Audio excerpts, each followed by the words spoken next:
Welcome to the Nourishing Africa podcast. Today, we have here Ezinne Uzo-Okoro, who will be talking about creating a profitable niche from untapped opportunities in agriculture.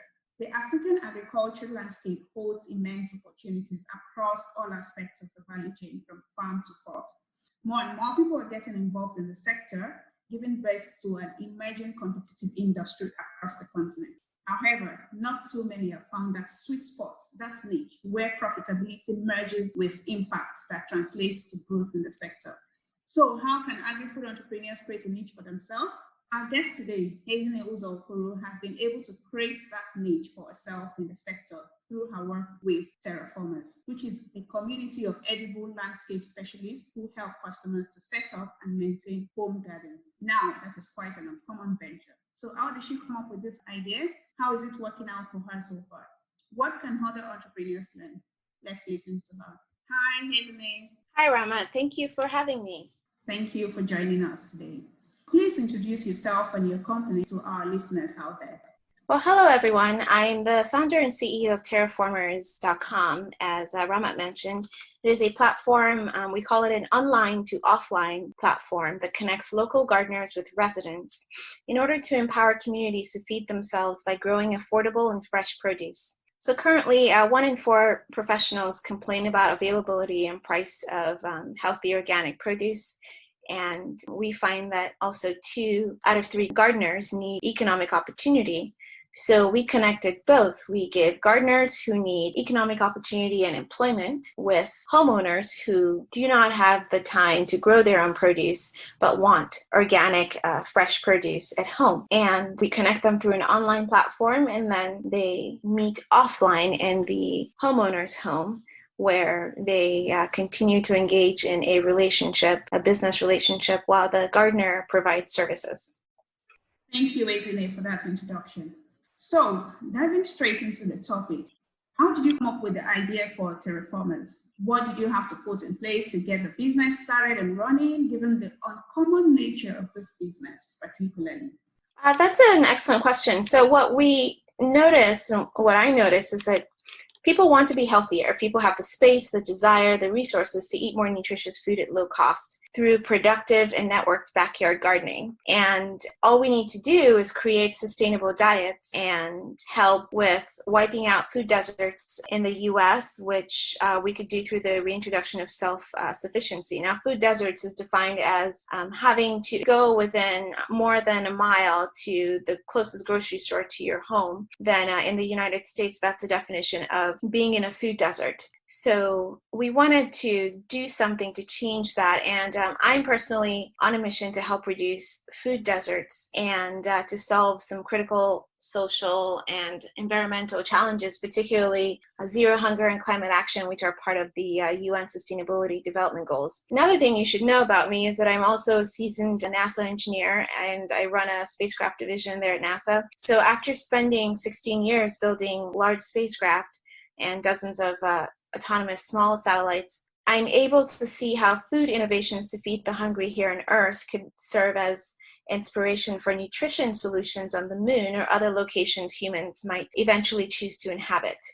So that's really how Terraformers came to be. And I thought, well, if we could create a platform such that anyone with at least 18 square feet of open air space can connect with a vetted local gardener, that would be opportunistic for the user to be able to just create an account, push a button to hire a gardener, grow vegetables, and consume at home 365 days a year. Thanks a lot, Ezinne. So, why building this business? I imagine that there would be a lot of activities towards customer engagement. So at that initial stage, what strategies did you use and have continued to use to drive customer engagement? So we conducted a lot of market research, visited a lot of farmers markets to understand what people were buying, especially in the organic space, and what people were willing to buy that wasn't organic. So we conducted a lot of user interviews and basically had a booth at multiple farmers markets for the first 6 months, and also conducted lots of garden pilots. And we did the usual pavement pounding, so knocking on doors, going from house to ask people what their sustainable diet needs were. And the pilots were really important because they helped with word of mouth. We found that for every garden we installed in someone's residential home, and in America there aren't a lot of fences in some neighborhoods, so we would install the garden in front of the home and make it aesthetically pleasing. And what we found was that for each garden we installed, we would get 12 new potential customers. We also did traditional media, news articles, but that was one key for customer engagement. The other key was just focus. Given that we have a two-sided marketplace, our customers are twofold. The first are the local gardeners who provide the gardening services, and we support them with training and seeds and sometimes even a contractor's license, because we really are helping them to create a business and use our platform to make money, to grow that business. So we support them with tools that they didn't know are available to them. And our second set of customers are homeowners, who are the end users. So for homeowners, we came up with distinct customer segments, the people who are between 35 and 55 years old. And we focused on women in that age range because they may have young families, so they may want their families to eat healthily and they don't have the time or the skills to garden. And our second group was the 50 to 70-year-old retirees who maybe are living at home by themselves and want to improve their health and have bad knees or travel often to visit grandchildren, and so they can't garden by themselves. And then we have the younger generation, so people between 25 and 40, professionals with double income. So, the two partners or the husband and the wife both work and they have no kids, or they only have one child, so their expenses are minimal. And these people obviously are people who desire to consume organic produce. And so we were able to zoom in on those customer segments and then also zoom in on particular individuals who would make the best gardeners, like horticulturalists, botanists, edible landscapers, and urban gardeners and urban farmers who really enjoyed growing local produce. And we trained them. So I think that in addition to customer engagement, it was also laser focus on who the customer particularly was. That's quite useful. Market research, identifying and zooming in on customer segments, those are really critical. So moving on to competitors, we know that the problem with entrepreneurship is that as soon as an idea is born, many new competitors will start springing up, bringing the same idea, putting it in a different way. So how do you see competition in this space, and what key strategies have you put in place to set your business uniquely apart from the copycats and the rest? So my philosophy on competition is that it doesn't matter, because if you have a solid vision that you are very interested in following through, that you are passionate about, you should follow it. Because think about it, who is Coca-Cola's competition? I mean, someone in the last 50 years, and Coca-Cola has been around for much longer than that, could have tried a dozen or millions of recipes just to make the exact same Coke that Coca-Cola makes and then sell that, right? But even though people have tried, no one still beats the Coca-Cola brand. And another example is Apple. There are other cell phones and computer companies out there, but I draw inspiration from Apple because they might release a product late and they're not worried about being behind the competitor. They are worried about staying true to their vision and their mission. And that's what I tend to do. That's what we tend to do. So we have a few competitors in this space, but no one is really doing what we're doing, particularly with the vision we are doing it for. For instance, some people focus on inedible gardens, say lawns, and making beautiful flowers for residential customers. We do not want to focus on lawns.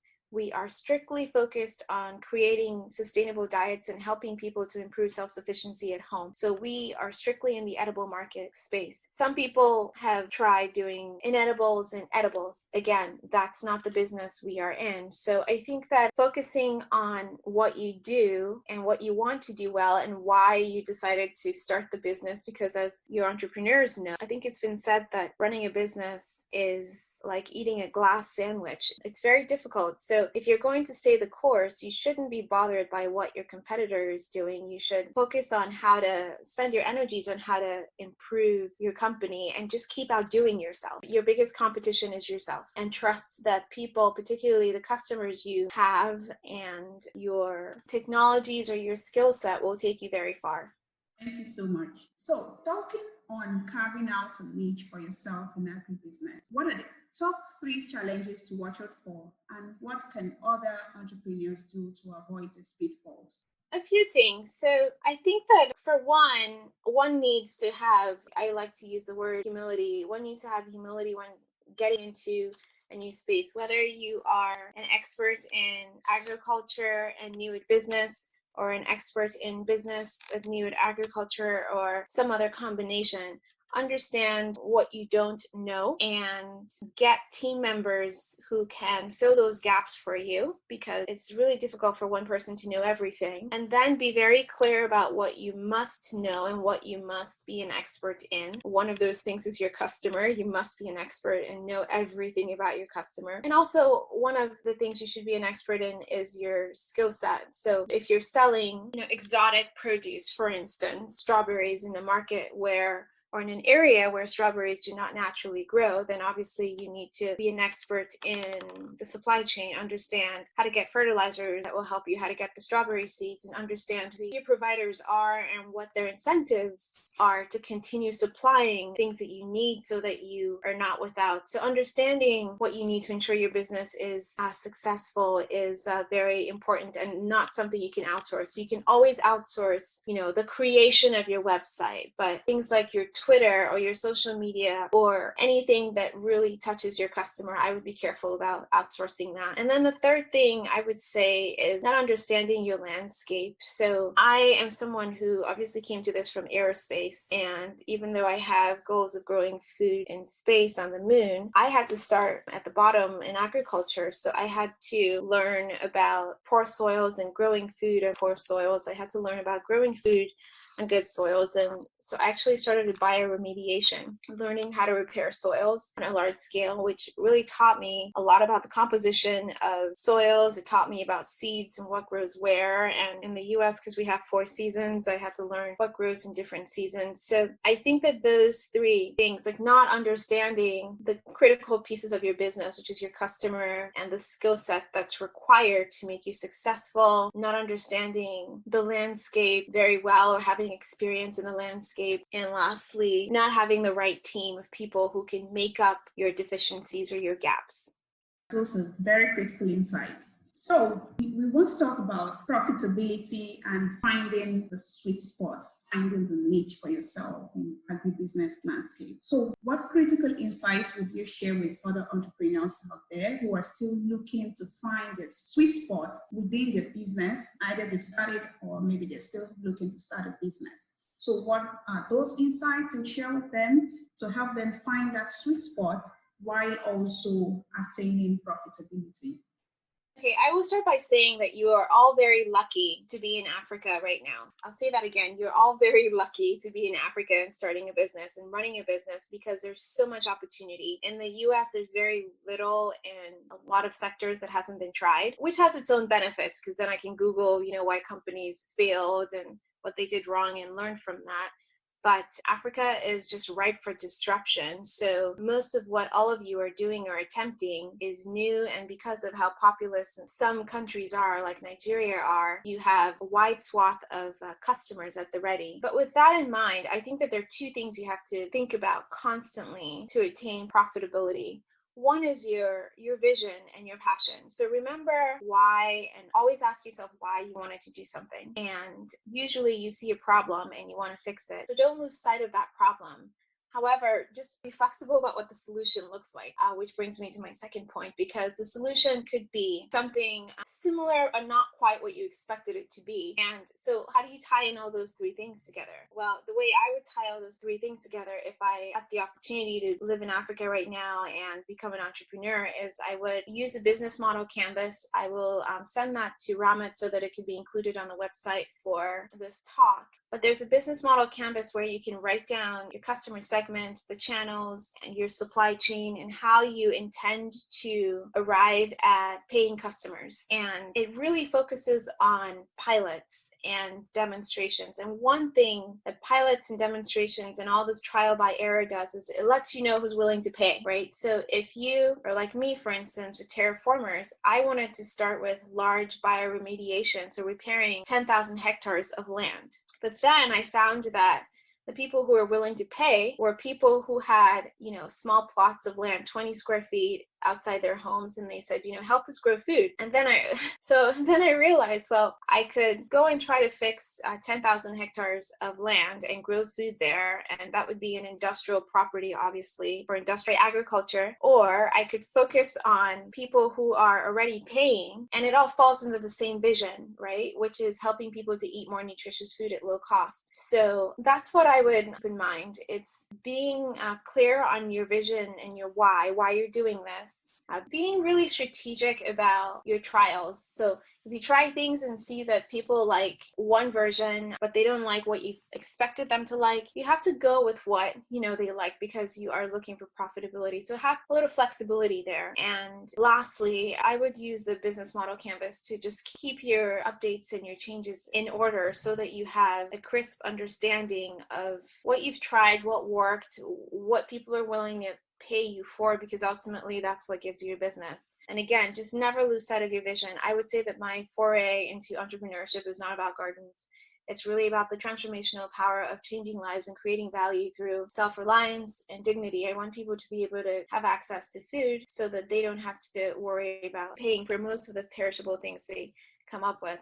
I wanted to give economic opportunity to people who do not have jobs. And so merging the two, I didn't end up doing what I thought I was going to do, which is repairing large industrial scale properties instead of doing it on residential properties. So hopefully that helps you to remember that you should keep your why and your passion in mind, but be flexible about what form the profitability takes. All right, that was really insightful. Thank you so much for all these insights you've shared with us. I have certainly learned a lot, and I am sure our listeners out there have as well. Thank you so much for joining us on this episode of the Nourishing Africa podcast. Do join us next time. Bye-bye.